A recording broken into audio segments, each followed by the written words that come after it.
Hey guys, ready to get spooked and laugh a little?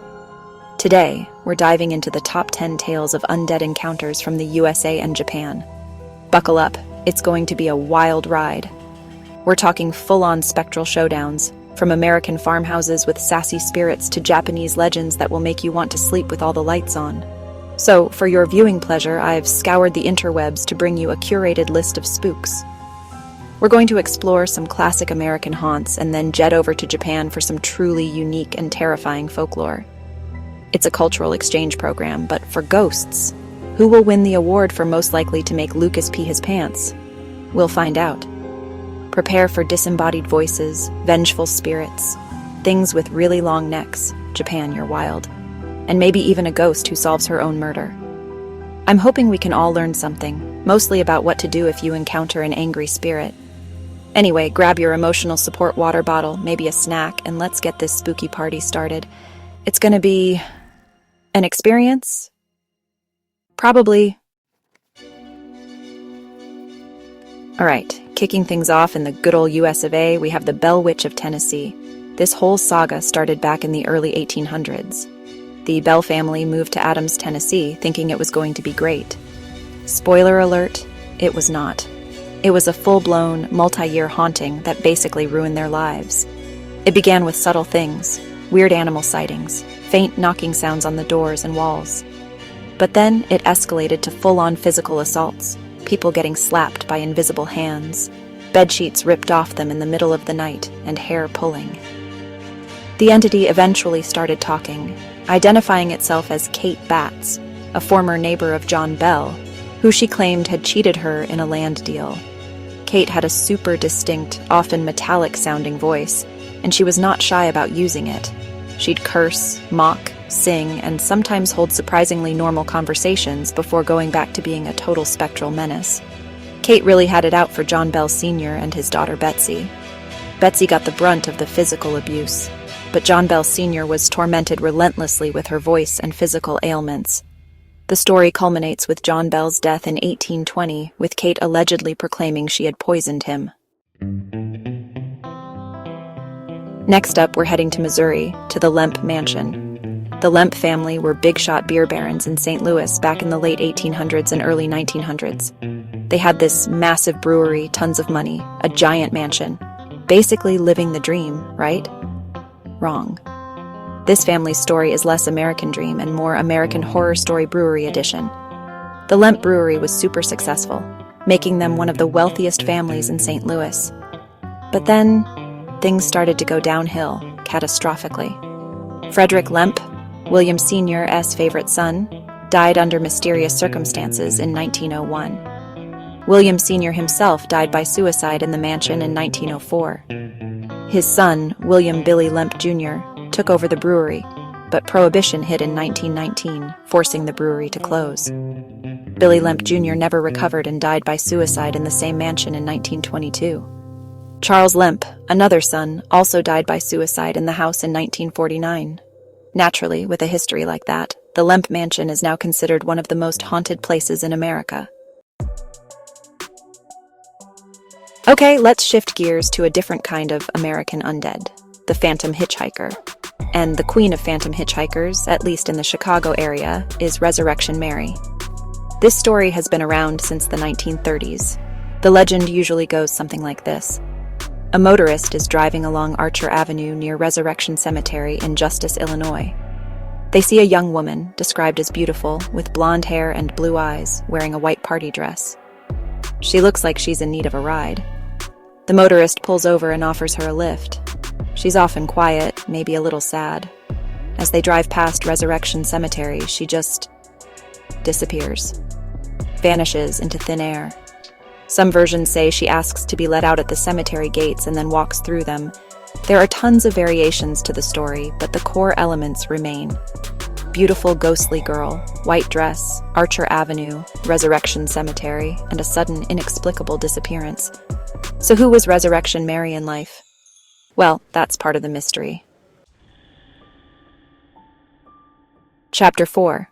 Ghost Detective Zona Shu solves her own murder, like a boss. This next one from the USA is legitimately wild and kind of inspiring in a spooky, get justice from beyond the grave kind of way. We're talking about the Greenbrier Ghost of West Virginia, also known as Zona Heaster Shoe. This story is unique because it's reportedly the only case in U.S. history where the testimony of a ghost was actually admitted in court and helped convict a murderer. The story starts in 1897. Zona Hester Shoe dies suddenly. Her husband, Erasmus Edward Stribling Trout Shoe, claimed she died of an everlasting faint, then childbirth. The local doctor did a quick examination while Edward was super weirdly cradling Zona's head. The cause of death was initially listed as complications from childbirth. But then, Zona's mother, Mary Jane Heaster, starts having vivid visitations from Zona's ghost. Zona's spirit allegedly appeared to her mom, explaining that she hadn't died of natural causes.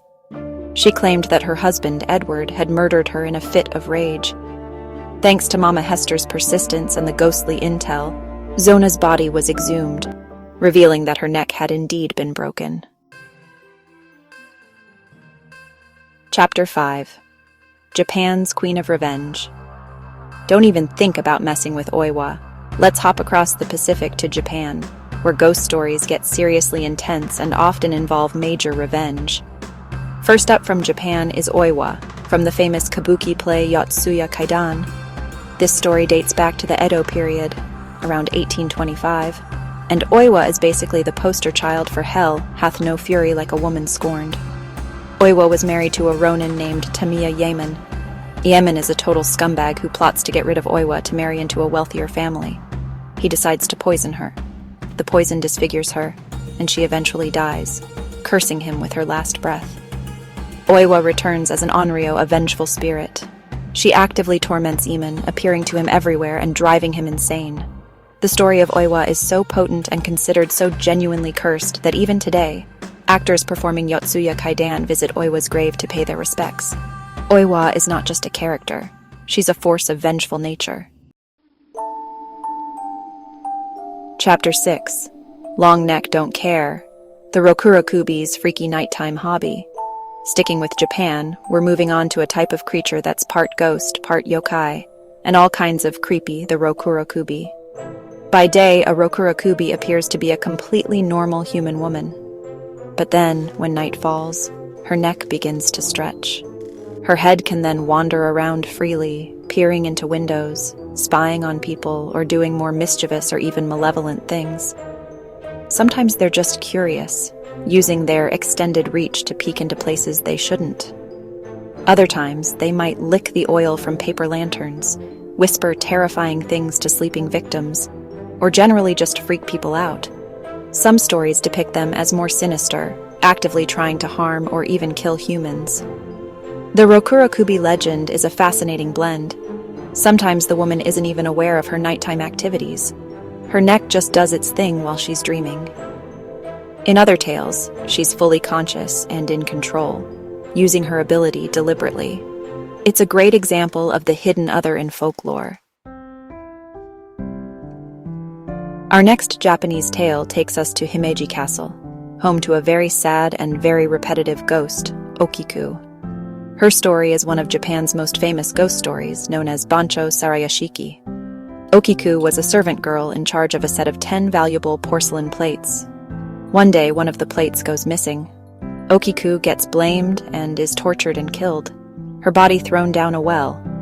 Naturally, Okiku comes back as a ghost.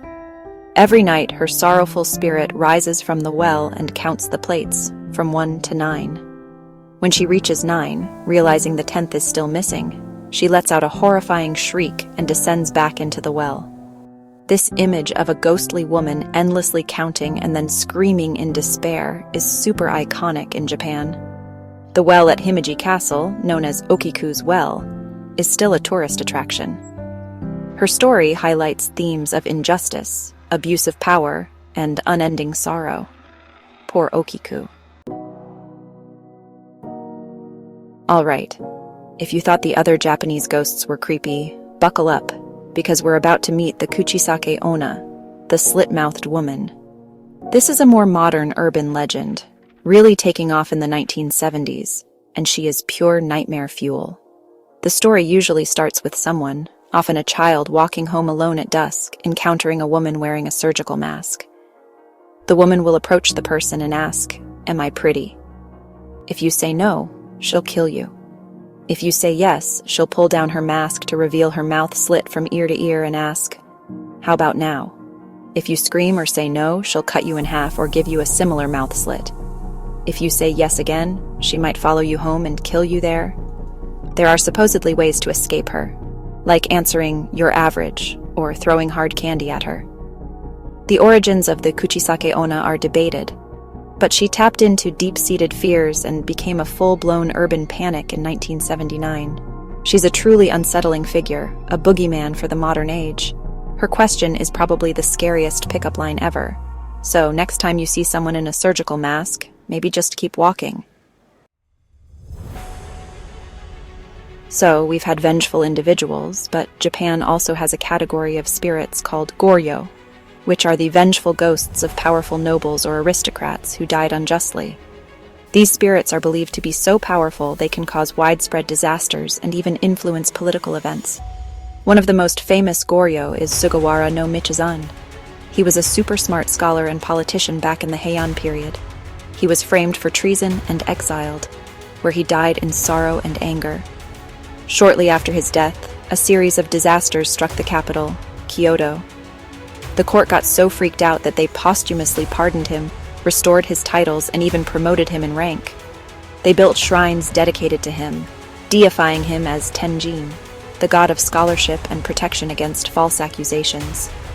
Even today, students all over Japan visit Tenjin shrines to pray for success in exams.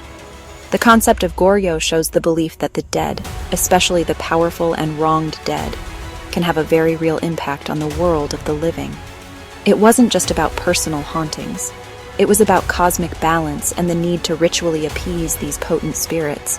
So if things start going really wrong in your city, maybe check if you've angered any ancient powerful ghosts lately. For our final Japanese spirit, let's embrace the chill with the Yukiona, or Snow Woman. In Japanese folklore, winter storms can bring something far more beautiful and deadly. The Yukiona is often depicted as stunningly beautiful, with long black hair, piercing eyes, and skin as white as the snow she embodies. But don't let her looks fool you. She can be incredibly dangerous. The Yukiona typically appears during heavy snowfalls or blizzards, often to travelers lost in the mountains or forests. Her beauty can be captivating, luring unsuspecting victims closer. But then she reveals her true nature. She can kill people by blowing her icy breath on them, freezing them solid in an instant. Or she might lead them astray in a snowstorm until they die of exposure. In some stories, she's purely malevolent, a terrifying spirit who preys on humans without mercy. However, in other tales, the Yukiona shows a more complex, sometimes even compassionate side. The Yukiona remains one of the most enduring and popular figures in Japanese folklore, representing the dual nature of winter. Hey guys, how did you like the video? Let me know in the comments down below which story freaked you out the most, or if you have any local ghost stories that you think can compete with these. My dogs are already giving me the side eye, like, "Are you done talking to the camera about ghosts yet? It's dinner time." They're not impressed. But hopefully, you were at least mildly entertained or sufficiently creeped out. Make sure you like and subscribe if you haven't already, because apparently that's what the YouTube gods demand. And hey, if you like stories and weird supernatural stuff, you should totally check out my stories on Wattpad.com.